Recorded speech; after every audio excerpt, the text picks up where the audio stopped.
course. Now let's begin our today's session with the first question that we have.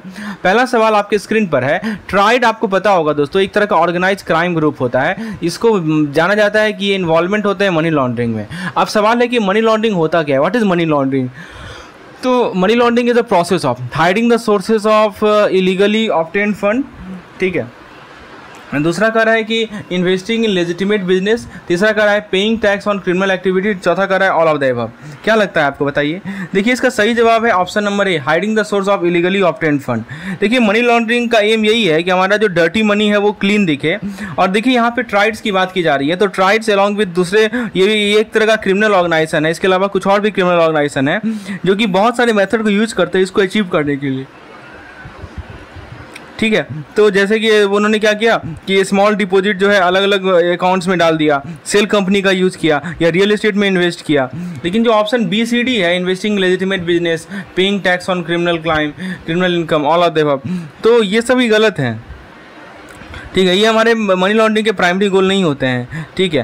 तो ये हमारा जो legitimate business का में जो इन्वेस्टमेंट है वो हमारा पार्ट हो सकता है लॉन्ड्रिंग प्रोसेस का, लेकिन ये सोल पर्पज़ नहीं है. चलिए आगे देखते हैं. अगला सवाल है क्वेश्चन नंबर 2 आपके पास है कि money laundering is often linked to other financial crime, which of the following is not typically associated with money laundering. यानी दोस्तों बताया जा रहा है आपको कि जो मनी लॉन्ड्रिंग होता है वो दूसरे फाइनेंशियल क्राइम से लिंक्ड होता है. आपसे पूछा जा रहा है कि इनमें से कौन सा जो है मनी लॉन्ड्रिंग के साथ लिंक नहीं है. चलिए ऑप्शन देखते हैं. पहला ऑप्शन कर रहा है drug trafficking, Ponzi scheme, terrorist financing, student loan. क्या लगता है आपको. देखिए सही जवाब है इसका स्टूडेंट लोन. क्यों सही जवाब है स्टूडेंट लोन? क्योंकि मनी लॉन्ड्रिंग को यूज किया जाता है इलीगली ऑब्टेन फंड को छिपाने के लिए. स्टूडेंट लोन लेजिटिमेट डेब्ट इंस्ट्रूमेंट है, इसको एजुकेशन पर्पस के लिए यूज किया जाता है. तो ऑप्शन ए बी सी को यदि आप देखें तो ये सभी के सभी इलीगल इनकम जनरेट करते हैं, चाहे ड्रग ट्रैफिकिंग हो, पॉन्जी स्कीम हो या टेररिस्ट फाइनेंसिंग हो. ठीक है. जो कि क्रिमिनल जो है दे माइट लॉन्डर. सो यहाँ जो मनी लॉन्ड्रिंग की बात ये यहाँ देख सकते हैं drug trafficking, Ponzi scheme, terrorist financing, इसके अंदर सिग्निफिकेंट अमाउंट ऑफ कैश का इन्वॉल्वमेंट होता है. राइट.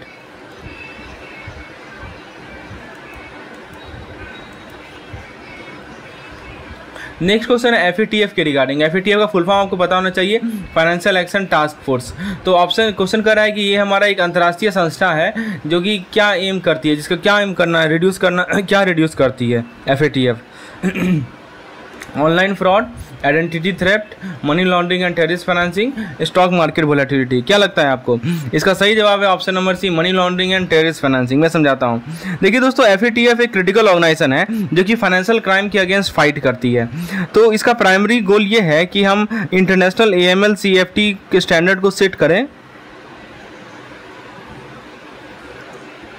ठीक है. एक होता है हमारा AML और एक होता है हमारा CFT. तो AML CFT को एक इंटरनेशनल AML CFT स्टैंडर्ड को सेट किया जाए जो कि मेंबर कंट्री इंप्लीमेंट करे और ताकि डिटेक्ट कर सके और प्रिवेंट कर सके मनी लॉन्ड्रिंग को. यही इसका पर्पस है फाइनेंशियल एक्शन टास्क फोर्स का. होपफुली आपको कंसेप्ट क्लियर हो गया होगा. Now let's move forward and C the next question.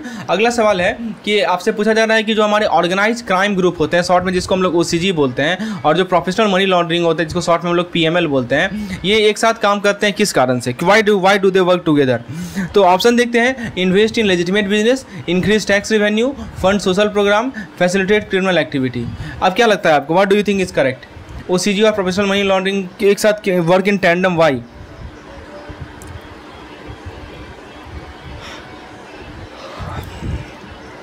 क्या लगता है बताइए. So very good question it is.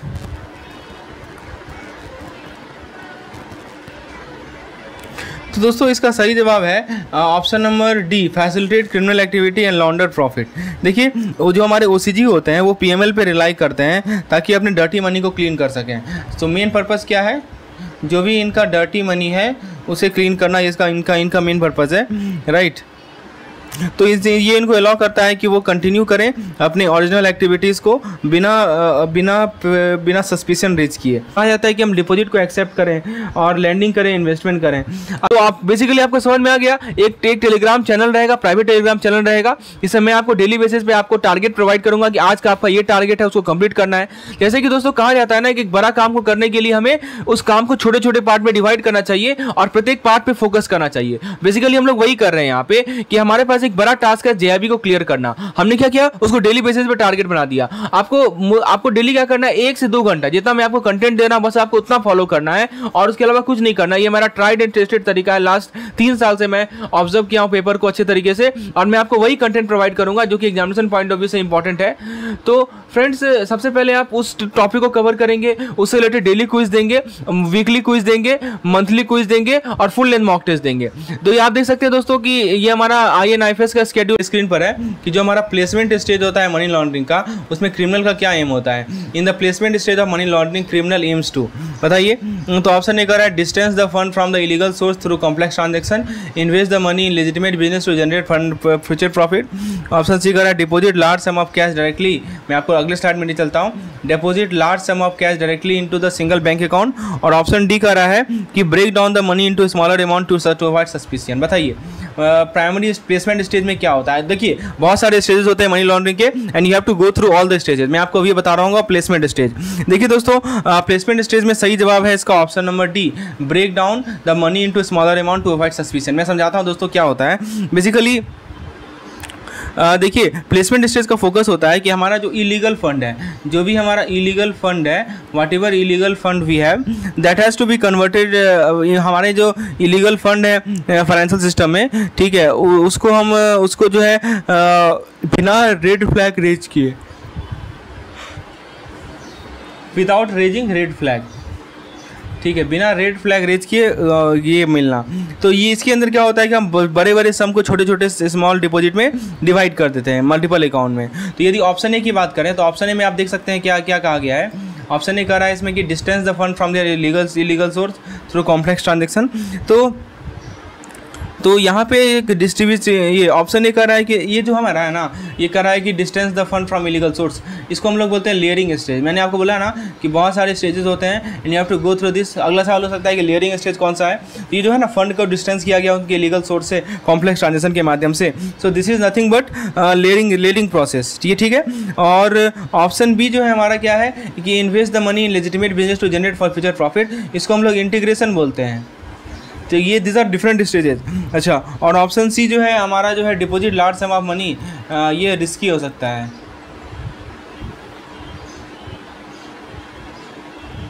So in this question we have seen the 3 stages. एक तो मैंने आपको बताया लेयरिंग स्टेज, फिर मैंने आपको बताया integration stage, and then after we have also discussed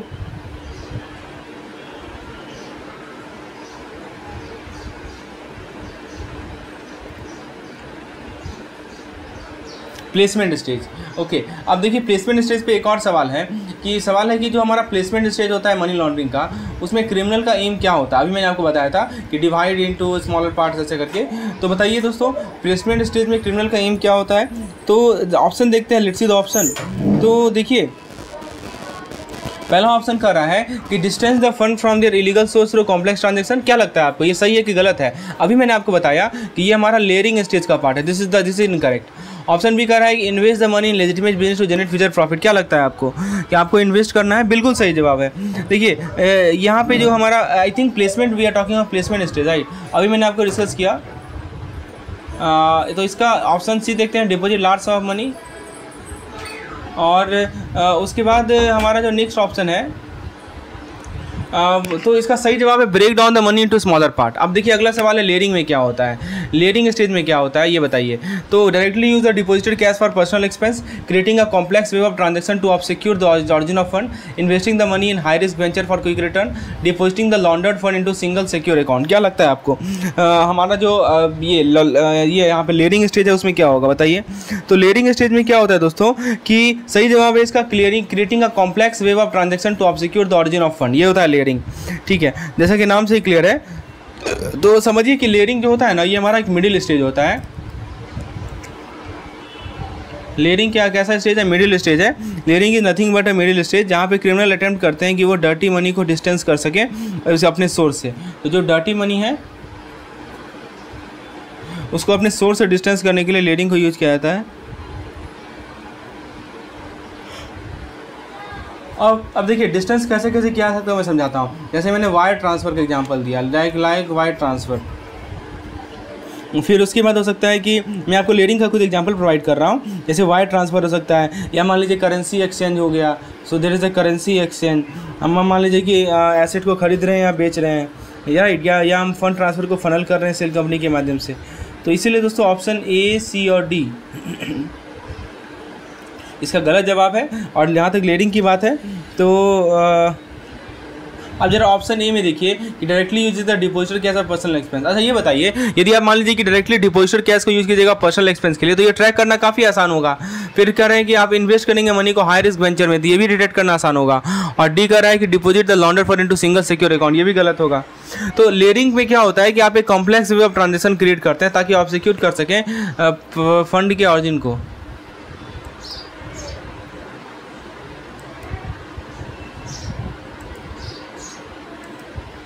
now let's see the next question. अब हम रेजिंग स्टेज की बात करते हैं। देखिए दोस्तों बहुत सारे स्टेजेस हैं, अभी तक हमने लेयरिंग बात की, प्लेसमेंट बात की, अब रेजिंग की बात करते हैं। सवाल है कि रेजिंग स्टेज जो होता है टेररिस्ट फाइनेंसिंग का, उस केस में यहाँ देखिए कह रहा है कि रेजिंग स्टेज में टेररिस्ट ग्रुप जो है फंड को कैसे एक्वायर करते हैं। In the raising stage how do terrorist group में एक्वायर फंड थ्रू, बताइए रेजिंग स्टेज में कैसे फंड को एक्वायर किया जाता है। ऑप्शन ए कह रहा है कि only illegal activities like drug trafficking, only donation from wealthy individual, both legal and illegal transaction causing EMI transaction. तो यहाँ बताइए क्या सही जवाब है, रेजिंग में क्या होता है।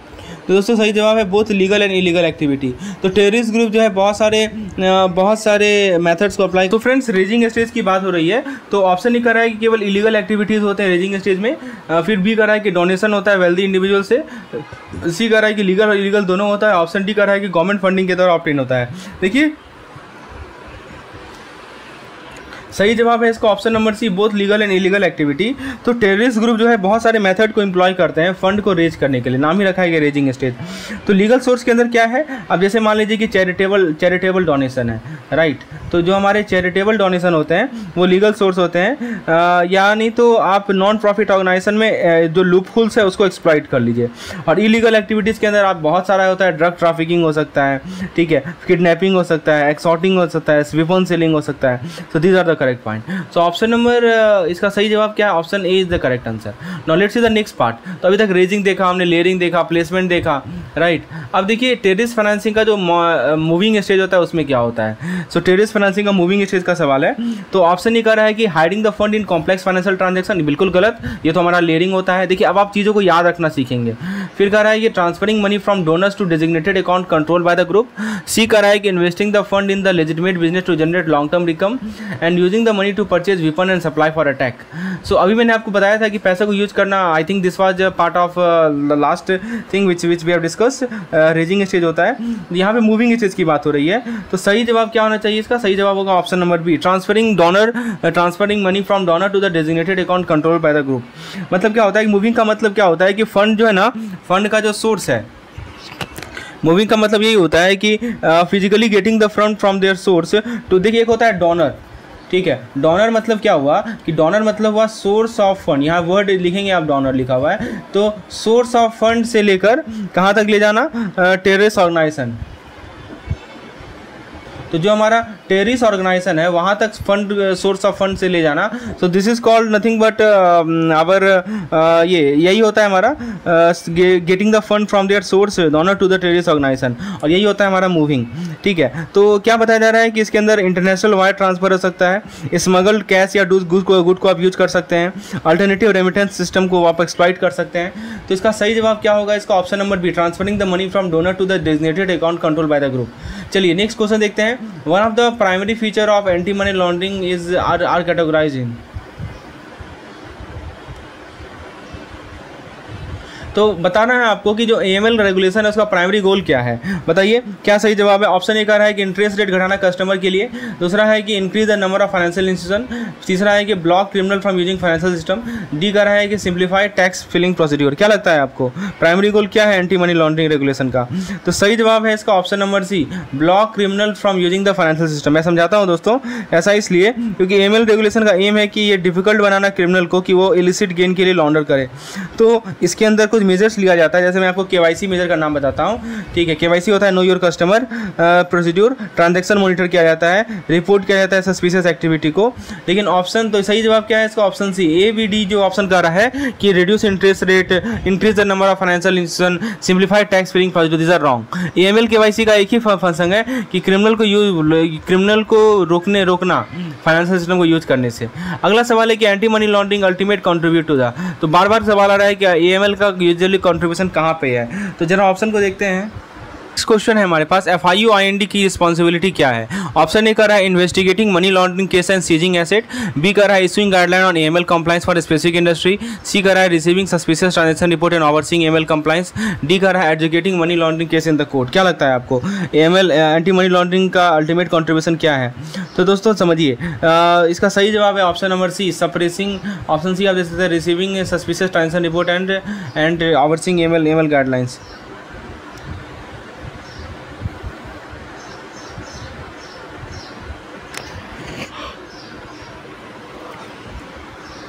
तो FIUIND का क्या सही है जवाब है? ऑप्शन नंबर सी इसका सही जवाब है, receiving suspicious transaction report and overseeing AML compliance. FIUIND एक तरह का सेंट्रल इंटेलिजेंस यूनिट की तरह काम करता है फाइनेंशियल ट्रांजैक्शन के लिए भारत में। तो इसको रिपोर्ट कहाँ से मिलता है? रिपोर्टिंग एंटिटीज, इसको RE हम लोग बोलते हैं, यानी बिजनेसेस से। तो बिजनेसेस से इसे रिपोर्ट मिला, ठीक है। और फिर ये क्या करती है, तो फिर ये बेसिकली और फिर उसे एनालाइज करती है ताकि जो पोटेंशियल मनी लॉन्ड्रिंग एक्टिविटीज है उसको आइडेंटिफाई कर सके। साथ ही साथ ये बहुत सारी एजेंसियों के साथ काम करती है ताकि इंश्योर करे कि overall AML compliance with in the country जो है रहे। तो ऑप्शन ए कह रहा है कि investigating money laundering case and seizing asset. तो इसमें क्या है, सो हु डज दिस? तो इसके लिए दोस्तों हमारा जो इन्फोर्समेंट डायरेक्टरेट है, ये हमारा जो इन्फोर्समेंट डायरेक्टरेट है, ऑप्शन है वो का काम वो है। ऑप्शन भी कर रहा है कि issuing guidelines on AML compliance, तो ऑप्शन भी डिस्क्राइब कर रहा है बिजनेस रेगुलेटर के रोल को। और ऑप्शन डी कह रहा है कि educating money laundering case in the court. तो ये किनका काम है? सो जो भी जज होते हैं, राइट। चलिए आगे देखते हैं, let's see the next question. Next question है, which of the following is not a part of India anti money laundering framework? इनमें से कौन सा भारत का एंटी मनी लॉन्ड्रिंग फ्रेमवर्क का हिस्सा नहीं है? Reserve bank of India issuing AML guidelines for the bank, special court having the authority to freeze link asset to the money laundering. Option C कर रहा है बिजनेस सेल्फ सर्टिफिकेट।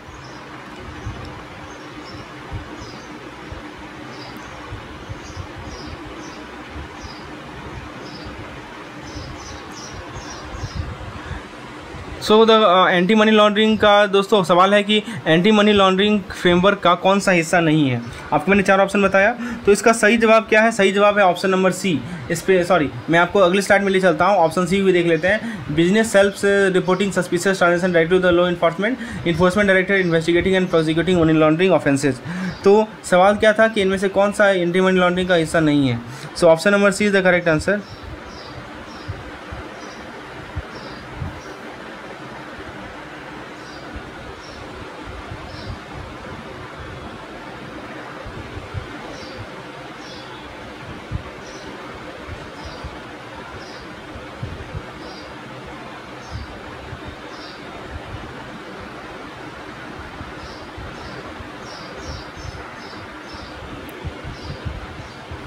तो tell me कौन सा पार्ट नहीं है? Which of the following is not a part of India anti money laundering framework? तो India anti money laundering framework का कौन सा हिस्सा नहीं है, ये सवाल है। तो देखिए दोस्तों सही जवाब है इसका option number C. Option C कह रहा है business self reporting suspicious transaction directly to the law enforcement. तो बिजनेस के पास रिस्पॉन्सिबिलिटी है कि वो सस्पिशियस एक्टिविटी को रिपोर्ट करे, लेकिन ये टिपिकली किसे रिपोर्ट करती है? तो टिपिकली ये रिपोर्ट करती है, अभी मैंने आपको नाम बताया था, FIUIND इसे रिपोर्ट करती है, ठीक है, जो कि सेंट्रल बॉडी होता है ऐसे रिपोर्ट को रिसीव करने का और ऑर्गेनाइज करने का। ऑप्शन ABD की यदि हम बात करें तो इंडिया के AML फ्रेमवर्क का इंटीग्रल पार्ट है, राइट। तो RBI जो है उसके कुछ सेक्टोरल रेगुलेटर्स होते हैं, उनके साथ मिलकर AML गाइडलाइंस को इशू करते हैं, ठीक है, रेस्पेक्टिव इंडस्ट्रीज़ के लिए। जो स्पेशल कोर्ट होता है उनके पास पावर होता है ताकि वो डील कर सकें मनी लॉन्ड्रिंग केसेस के साथ। और ED प्राइमरी होती है, ED क्या होती है? ED प्राइमरी इन्वेस्टिगेटिंग अथॉरिटी है, प्रोसिक्यूटिंग एजेंसी इन सभी ऑफेंस के लिए। अगला सवाल है कि under the prevention of money laundering act money laundering is classified as. तो बताइए पीएमएलए के अंदर मनी लॉन्ड्रिंग को कैसे क्लासिफाई करेंगे, ये सवाल है। पहला ऑप्शन कर रहा है bailable offence with fine only, cognizable and bailable offence, non cognizable non bailable offence, cognizable and non bailable offence. क्या लगता है आपको? सही जवाब है इसका option number D, cognizable and non bailable offence. मैं समझाता हूँ। देखिए दोस्तों, कॉग्निजाइबल ऑफेंस का मतलब क्या होता है कि जो पुलिस है वो आसानी से अरेस्ट कर सकते हैं एक्यूज को और बिना किसी वारंट का, मतलब पुलिस जो है आसानी से ऐसे ये अरेस्ट कर सकते हैं एक्यूज को बिना किसी वारंट का, यदि उसके पास रीज़न है ये बिलीव करने का कि पैसा जो है। तो ये तो हो गया हमारा कॉग्निजाइबल ऑफेंस। और एक होता है non bailable offence. Non bailable offence का मतलब कि हमें बेल मिल जाएगा मनी लॉन्ड्रिंग का, वो डिफिकल्ट है, ठीक है, और इसके लिए स्ट्रॉन्ग जस्टिफिकेशन चाहिए कोर्स में। मतलब नॉन वेरिफिकेशन मतलब बेल मिलना डिफिकल्ट है और इसके लिए नॉन जस्टिफिकेशन चाहिए कोर्स में।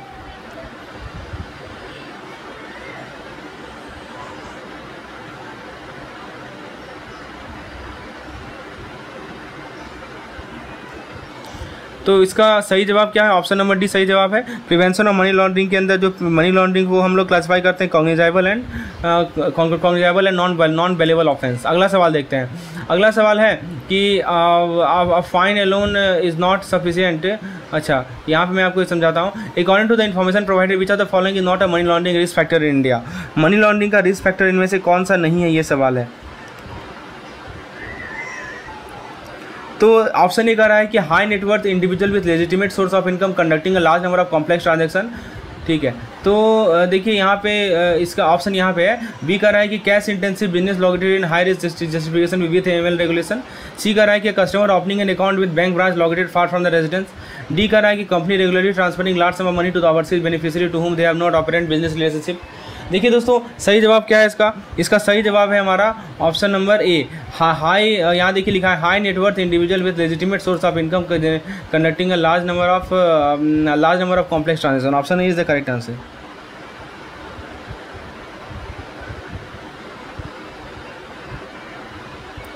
Now let's see the next question. अगला सवाल है हमारे पास। अगला सवाल है कि आप यहाँ देख सकते हैं कि the other factor are all indicator of potentially high money risk. तो बाकी और कौन कौन से फैक्टर्स होते हैं जो कि हाई मनी रिस्क के लिए ऑपरेबल होते हैं? अच्छा, एक सवाल देखिए, बहुत बढ़िया सवाल है, केवाईसी के रिगार्डिंग है। Know your customer is a critical anti money laundering measure that help bank to. KYC का क्या रोल है? Offer new financial product to the service, understand all the sources of company fund and future. उसके बाद the next is reduce interest rate and last is process customer transaction. तो बताइए KYC जो है critical anti money laundering measure है जो कि bank को कैसे हेल्प करता है?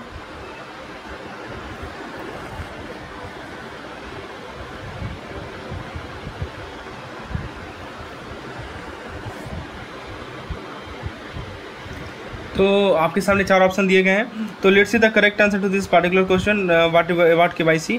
देखिए दोस्तों, सही जवाब क्या है इसका? सही जवाब है इसका option number B. Option B मतलब कि understand the source of customer fund and their financial activity. मतलब क्या हुआ कि केवाईसी प्रोसीड्यूर के अंदर हम क्या करते हैं? CIN customer identification information, CII बोल सकते हैं, कस्टमर आइडेंटिफिकेशन इन्फॉर्मेशन मिलता है अक्रॉस द ट्रांजेक्शन डे।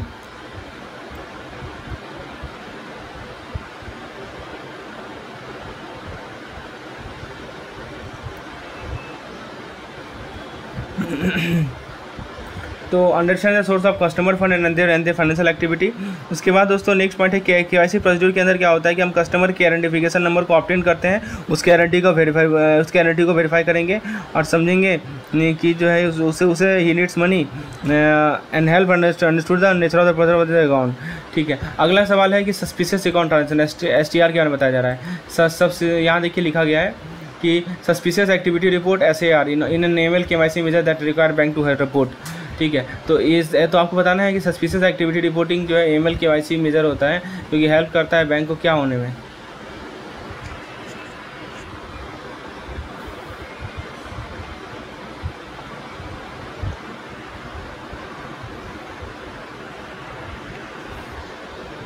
तो ऑप्शन क्या है, any large cash transaction to the authority, कोई भी लार्ज कैश ट्रांजेक्शन अथॉरिटी को, उसके लिए सस्पिशियस टैक्स बनता है। उसके बाद only transaction that involve non criminal, any activity that is suspect might be related to the money laundering और terrorist financing, all customer transaction exceeding specific amount. क्या लगता है आपको, SAR जो है एमएल मेजर होता है, इसमें बैंक को क्या क्या रिपोर्ट करना होता है? सही जवाब है option number C, any activity that is suspect might relate to money laundering और टेररिस्ट फाइनेंसिंग। तो मतलब क्या हुआ कि बैंक ऑब्लिगेटेड है कि वो रिपोर्ट करे ऐसा कोई भी ट्रांजेक्शन या कोई भी कस्टमर जो कि जिसका बिहेवियर सस्पिशियस दिख रहा हो, चाहे वो इलीगल एक्टिविटी कंफर्म ना करे। और ये लॉ करता है FIU IND को इन्वेस्टिगेट करना और फिर take necessary action against point 6 and 8 and 10। चलिए अगला सवाल देखते हैं।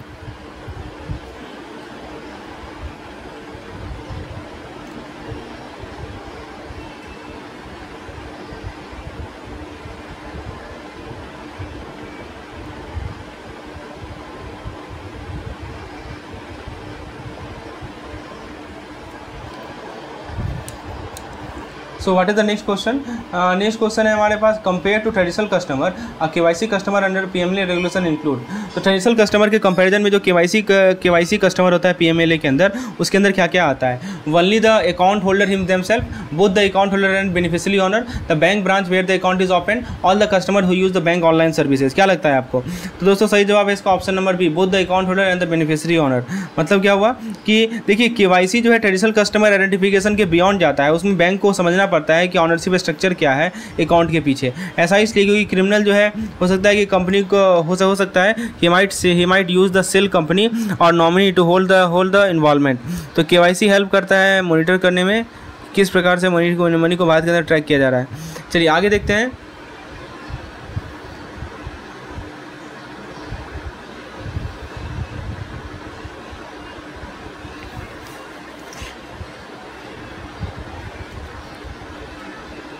तो KYC मैंने आपको बताया कि क्रिमिनल, इसका सही आंसर क्या है? ऑप्शन बी सही जवाब है, both the account holder and the beneficiary owner. Which of the following is not a requirement for bank KYC policy in India. Bank के KYC पॉलिसी के लिए इनमें से कौन सा रिक्वायरमेंट नहीं है? पहला ऑप्शन कर रहा है the policy must be readily available to all bank staff for reference, the policy must be reviewed at least annually, the policy must be approve by senior management team like CEO, the policy must designate specific department to handle KYC compliance. क्या होगा सही इसका बताइए? तो इसका सही जवाब है option number C, that is policy must be re approved by senior management like CEO। मैं समझाता हूं दोस्तों क्यों ऐसा सही है। देखिए जो सीनियर मैनेजमेंट ओवरसाइट होता है ना, वो KYC कॉम्प्लायंस के लिए बहुत ही क्रूशियल है, और जो स्पेसिफिक रिक्वायरमेंट है अप्रूवल के लिए वो है डेजिग्नेटेड कमिटी। ये इंश्योर करता है कि KYC पॉलिसी बैंक की ओवरऑल रिस्क मैनेजमेंट स्ट्रेटजी के साथ अलाइन हो और इसका हाई लेवल इंडोर्समेंट रहे। ऑप्शन समझ में आया आपको? चलिए अगला सवाल है कि कस्टमर एक्सेप्ट, अच्छा एक सवाल छूट रहा है यहाँ पे, यहाँ देखिए, I think we have already discuss, yes correct. देखिए सवाल है कि जो कस्टमर एक्सेप्टेंस पॉलिसी होता है बैंक के KYC फ्रेमवर्क के अंदर, इसका क्या फोकस होता है? What is the focus of customer acceptance policy? Option A कर रहा है हमारा the specific product and services each customer can access. Option B कर रहा है the method use to verify customer identity and beneficial ownership. Option C कर रहा है the ongoing monitoring procedure for customer transaction. Option D कर रहा है the certified the criteria for classifying customer based on the risk profile. क्या सही लगता है आपको? कस्टमर एक्सेप्टेंस पॉलिसी क्या होता है? What is CAP? देखिए दोस्तों इसका सही जवाब है, कस्टमर एक्सेप्टेंस पॉलिसी डिफाइन करता है बैंक का कितना रिस्क टॉलरेंस है अलग अलग तरह के कस्टमर के लिए।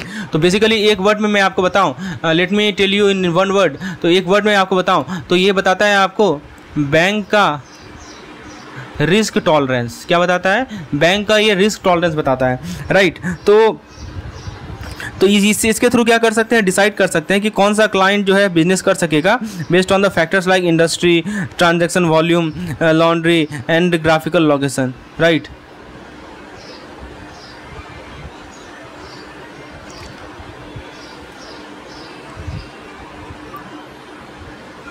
तो ये आपको समझ में आई कस्टमर एक्सेप्टेंस पॉलिसी क्या होता है, व्हाट इज CAP। चलिए आगे देखते हैं। अगला सवाल है कि transaction monitoring is an essential part of bank KYC program it involves. तो देखिए सवाल है कि जो हमारा ट्रांजैक्शन मॉनिटरिंग होता है इसके अंदर क्या आता है? Obtaining customer reference before opening an account, classifying customer based on their risk profile, continuing scrutinising customer by activity for suspicious transaction, verifying the identity और document submitted to the customer. क्या लगता है आपको ट्रांजेक्शन मॉनिटरिंग क्या होता है? What is this transaction monitoring? देखिए दोस्तों, ट्रांजेक्शन मॉनिटरिंग एक ऑनगोइंग प्रोसेस होता है जहाँ पे बैंक एनालाइज करती है कस्टमर के ट्रांजेक्शन को, ताकि आइडेंटिफाई कर सके किसी पैटर्न को या किसी एक्टिविटीज़ को जो कि इनकंसिस्टेंट हो उनके प्रोफाइल से। तो जरा ऑप्शन ए को देखिए, कर रहा है कि operating customer reference different operating account, ये गलत है। ऑप्शन बी कर रहा है classifying customer based on the risk profile, ये भी गलत है। ठीक है, रिस्क प्रोफाइल वाला पॉइंट हम लोग आगे देखेंगे। लेकिन जो हमारा ऑप्शन सी कर रहा है कि स्क्रूटनाइज करना कंटिन्यूसली और आसपास के एरिया को देखना, that is the point. Continuously scrutinise customer activity for suspicious transaction. Friends, ये था हमारा पार्ट 1 लेक्चर वीडियोस का, एमसीक्यू सेशन का। और भी क्वेश्चंस दे रखे हैं हमने, ये हमारे पेड कोर्स में अवेलेबल रहेंगे एमसीक्यू वीडियो फॉर्मेट में, पीडीएफ के फॉर्मेट में। और आज शाम में आपको क्विज दिया जाएगा। यदि आप इस पार्टिकुलर कोर्स में इनरोल होना चाहते हैं दोस्तों, मैं फिर से आपको नंबर में बता दूं, इस नंबर पर आप मुझे व्हाट्सएप करके डिटेल जानकारी प्राप्त कर सकते हैं।